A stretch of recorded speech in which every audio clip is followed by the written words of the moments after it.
pagi saudara-saudariku. Apa kabarnya pada hari ini? Saya berharap Anda sekalian dalam keadaan sehat. Hari ini saya mengajak saudara-saudari sekalian merenungkan kebenaran firman Tuhan. Tema renungan kita pada hari ini yaitu Yesus Kristus pahlawan sejati. Yesus Kristus pahlawan sejati. Apakah Anda sudah menjadikan Yesus Kristus pahlawan Anda? Amin. Saudara-saudari sekalian, saat ini kita harus berhati-hati. Kita harus berwaspada karena adanya pengaruh, adanya serangan yang dapat mempengaruhi, yang dapat menggoncangkan, menggoyahkan iman kita kepada Yesus Kristus.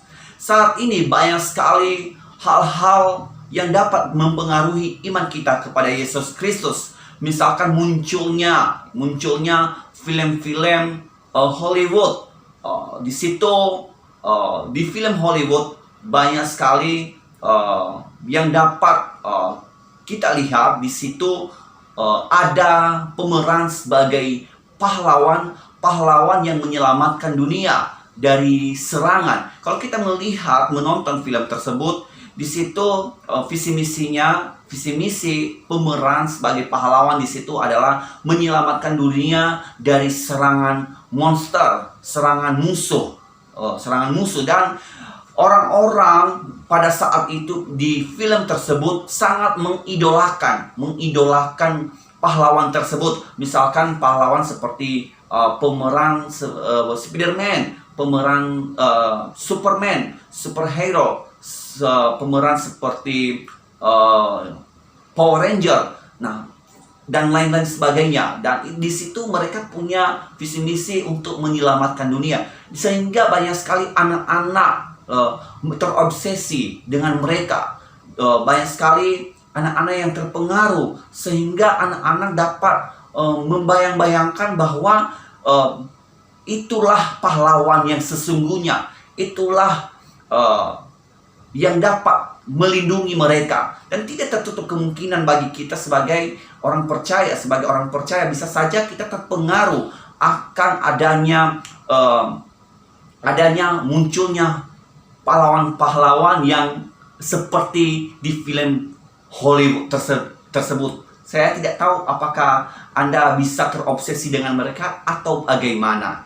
Nah, seperti yang saya katakan bahwa kita itu memiliki pahlawan yang sejati, pahlawan yang luar biasa, pahlawan yang menyelamatkan dunia ini dari maut, dari maut, menyelamatkan kita dari hukuman dosa.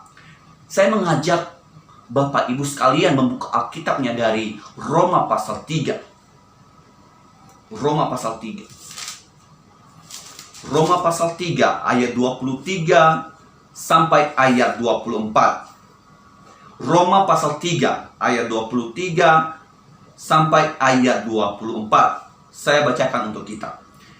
Karena semua orang telah berbuat dosa dan telah kehilangan kemuliaan.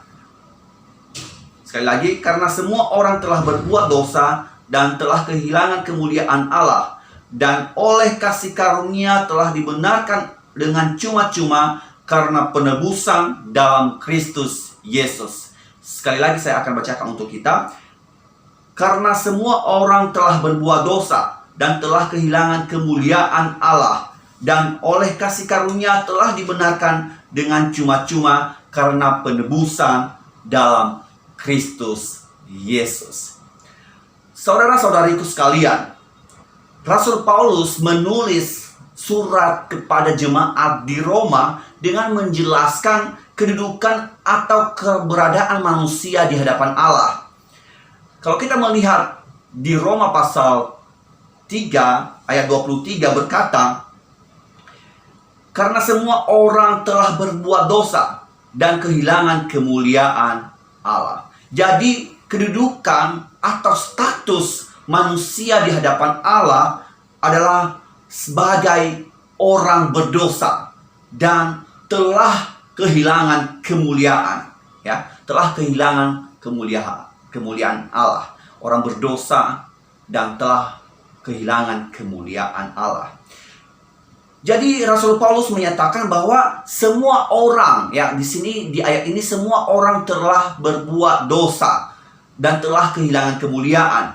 Ini maksudnya agar setiap orang sadar bahwa manusia sejak jatuh dalam dosa dinyatakan sebagai orang yang tidak benar atau orang yang bersalah dan akan mendapat hukuman dari Allah.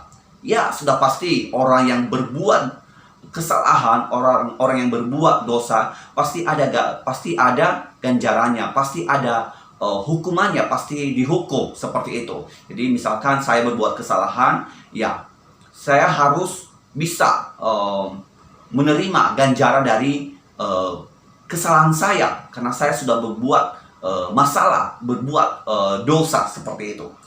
Jadi di sini di ayat 24, ya, kalau kita melihat di Roma pasal 3 ayat 24, ya, Rasul Paulus menjabarkan manusia itu mendapatkan keselamatan, ya, mendapatkan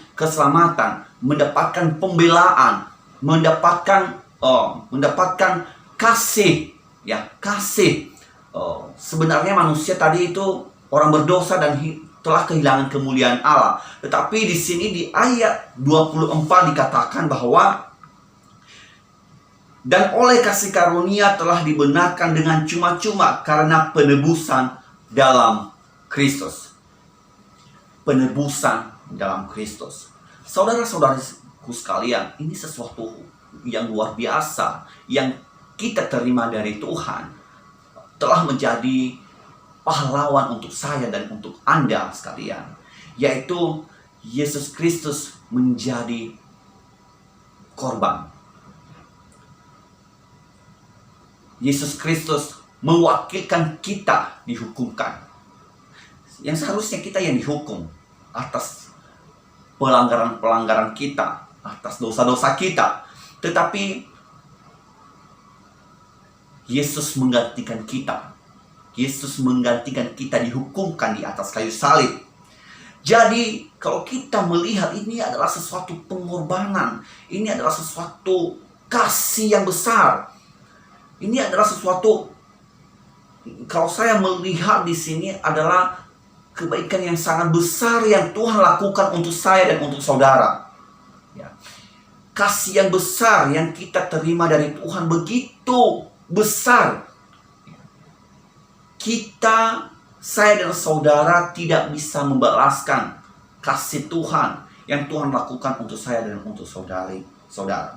Jadi pengorbanan ini adalah merupakan sesuatu pemberian yang didasarkan atas kesadaran moral, ya, atas kesadaran moral yang tulus dari Tuhan, yang ikhlas, yang tulus dan ikhlas yang Tuhan berikan untuk kita. Dia memberikan kepada kita tanpa sungut-sungut. Dia memberikan pengorbanan itu kepada kita tanpa meminta balasan dari kita.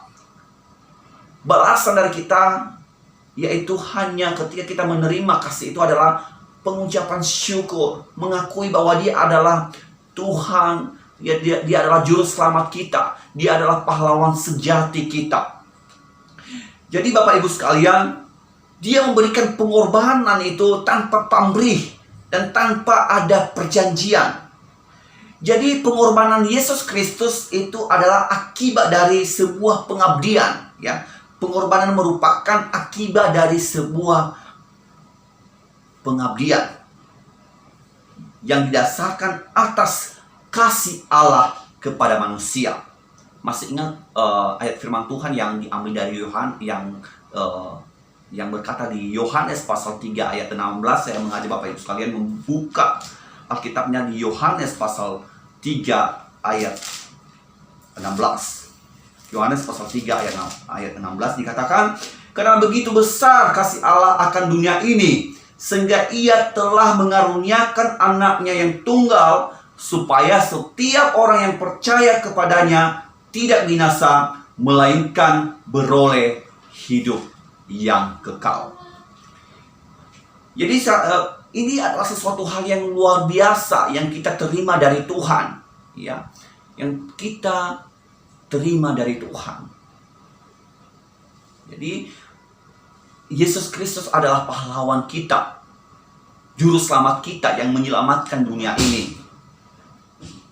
Tidak ada pahlawan yang sejati yang ada di dunia ini yang dapat menyelamatkan kita dari dosa-dosa kita. Karena sesuatu hal yang fatal bagi kita ketika kita tidak diselamatkan.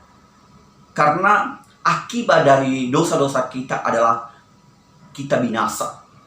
Kalau tidak ada yang menyelamatkan kita, maka akibat dari pelanggaran kita akan dibinasakan. Kita akan masuk neraka. Tetapi tidak demikian. Tuhan menjadi juru selamat bagi kita. Tuhan Yesus menjadi penyelamat kita. Tuhan Yesus menjadi pahlawan sejati bagi saya dan untuk saudara. Kalau kita memperhatikan di sini pengorbanan Tuhan Yesus, pengorbanan Tuhan Yesus begitu luar biasa. Itu adalah sesuatu pengorbanan yang dia akan alami, dia alami sebuah penderitaan yang dilakukan oleh Yesus Kristus, Jadi maksudnya begini, Yesus Kristus mengalami penderitaan di atas kayu salib, karena menanggung dosa saya dan dosa saudara. Dia menanggung semuanya. Demi apa? Demi menyelamatkan saya dan saudara. Bapak Ibu sekalian, semua pengorbanan itu terjadi karena berdasarkan kasih Allah kepada manusia. Sekali lagi, pengorbanan itu terjadi karena berdasarkan kasih Allah kepada kita. Kalau kita memperhatikan di ayat 24 lagi dikatakan di Roma pasal 3. Kita balik lagi di Roma pasal 3 ayat 24 dikatakan di situ, dan oleh kasih karunia telah dibenarkan dengan cuma-cuma karena penebusan dalam Kristus Yesus. Jadi Rasul Paulus menjelaskan tentang dampak dari sebuah pengorbanan. Pengorbanan Tuhan Yesus bukanlah suatu perbuatan yang sia-sia dia lakukan untuk saya dan untuk saudara, tetapi melainkan berdampak besar, berdampak terjadinya perubahan, perubahan status. Yang tadinya kita itu statusnya sebagai orang berdosa, telah kehilangan kemuliaan Allah dalam diri kita, yang seharusnya kita menerima hukuman, tetapi Tuhan Yesus mengambil alih. Dia mengorbankan. Supaya apa? Mengorbankan dirinya, supaya kita tidak menjalani hukuman tersebut akibat dari dosa-dosa kita. Jadi Bapak Ibu sekalian, manusia yang tidak sadar atau bersalah telah dibenarkan melalui apa? Melalui iman kepada penebusan Tuhan di kayu salib. Jadi di sini ketika Tuhan menyelamatkan kita lewat pengorbanannya di atas kayu salib, maka kita menerima itu melalui apa? Melalui iman kepada Tuhan Yesus Kristus. Jadi di sini saya tekankan bahwa Yesus Kristus sebagai pahlawan yang sejati itu bukan versi dunia ini, bukan seperti pahlawan versi dunia ini, Mungkin dunia menawarkan pahlawan-pahlawan yang lain, Di situ mungkin saat ini mungkin saya tidak mengasumsikan Anda bahwa Anda terobsesi, tetapi ini saya mengingatkan mungkin jangan sampai kita terobsesi dengan tawaran-tawaran dunia ini, menawarkan pahlawan-pahlawan yang dapat menyelamatkan kita, yang dapat menjaga, melindungi kita dari mara bahaya. Seperti di film Hollywood, ada pemeran sebagai pahlawan yang menyelamatkan dunia dari serangan musuh. Sehingga banyak sekali orang-orang yang mengidolakan, bahkan bisa menirukan style atau outfit orang tersebut, pahlawan tersebut, saking fans mengidolakan pahlawan tersebut. Karena dalam pikiran mereka itu adalah pahlawan yang sebenarnya. Dan itu adalah cara iblis. Cara iblis mempengaruhi kita sebagai orang percaya supaya kita tidak menjadikan Yesus Kristus sebagai pahlawan sejati. Jadi Bapak Ibu sekalian, saya menyimpulkan di ayat ini Rasul Paulus menyatakan bahwa dalam suratnya ini yang barusan kita bacakan, yaitu bahwa keselamatan itu hanya diperoleh melalui iman kepada penebusan dalam Kristus. Sekali lagi menyimpulkan bahwa dalam suratnya bahwa keselamatan itu hanya diperoleh melalui kasih karunia, yaitu melalui iman kepada penebusan dalam Kristus Yesus. Jadi saudara-saudari sekalian, Yesus Kristus adalah pahlawan sejati yang sudah menyelamatkan kita dari dosa-dosa kita, yang seharusnya kita yang dihukum, tapi Dia menggantikan kita. Dia mengorbankan dirinya demi kita. Dan status kita sebagai orang berdosa sudah berubah menjadi orang percaya, orang yang sudah diselamatkan, orang yang sudah dimerdekakan di dalam Yesus Kristus. Yesus Kristus pahlawan yang sejati untuk saya, untuk saudara-saudari. Amin. Maranatha.